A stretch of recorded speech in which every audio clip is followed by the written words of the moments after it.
Well, YouTube, we're making a grate for the new mini stove we're working on. We've got the bottom welded. There's a hole around here somewhere we got to fill in.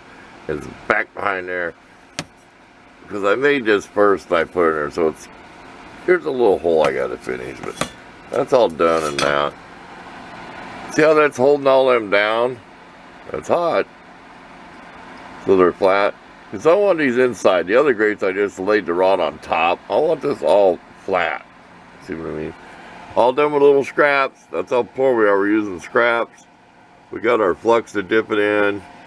That's what we hold with. We had a holder for that made to hold them short pieces. We cannot find it. If we find it, we will put a picture at the end. I doubt I'll ever find it. Let's get this out and clean it up so you can see what it looks like. Make this a short 2-minute video. And yes, I'm using MAP gas, not being sarcastic. What did you use to paint it? I'm being sarcastic. Yes, I am. There. See? There'll be a picture at the end. See it?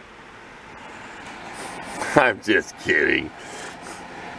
I know people don't watch every second. I do that. I gotta go rewind a video. What'd that guy say? Okay, we're talking too much. Let's get this cleaned up so you can see it, then we're out of here. There's just an update. We're not gonna make parts on this stove.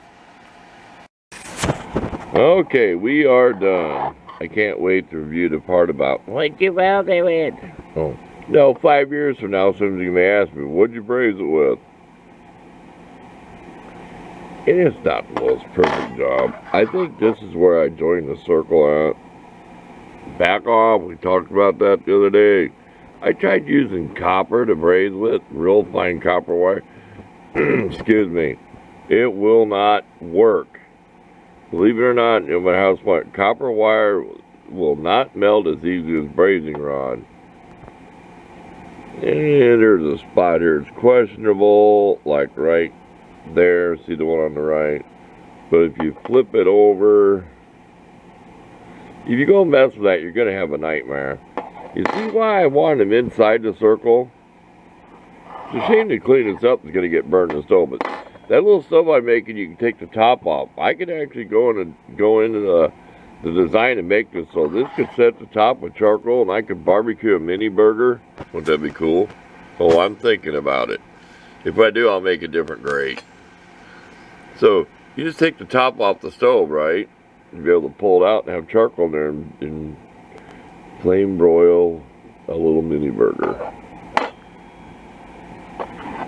I'm not going to take time to put rods this way. I mean, that's just to hold your charcoal and your wood until it burns down to a certain size. So you can pound it out on the anvil and keep it flat. When I first put this bar in the center one, I had to really flatten on the anvil because it popped up on me.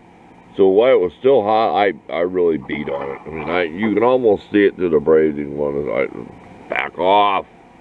Back off. You ever seen the mud flaps of Yosemite Sam? You know, little cartoon guy, you know who he is. Mud flaps on the semi-truck says back off. Remember that? If you were in the 70s, CB craze? Anyway, that's all you get. We talked too much on this little part, but just an update on the stove. I did put a picture of that little mini rod bender. It's one made out of just a little small bolt and nut. I'm sure you can figure it out, and I do not know where it is. I'm a liar. It's right here. I'm sure you can figure out how this thing worked.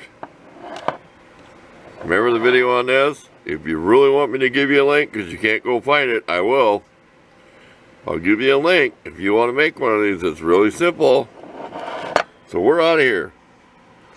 That's what you do to a drum sander. See how it just destroys them. Because that black flux is the hardest stuff to get off.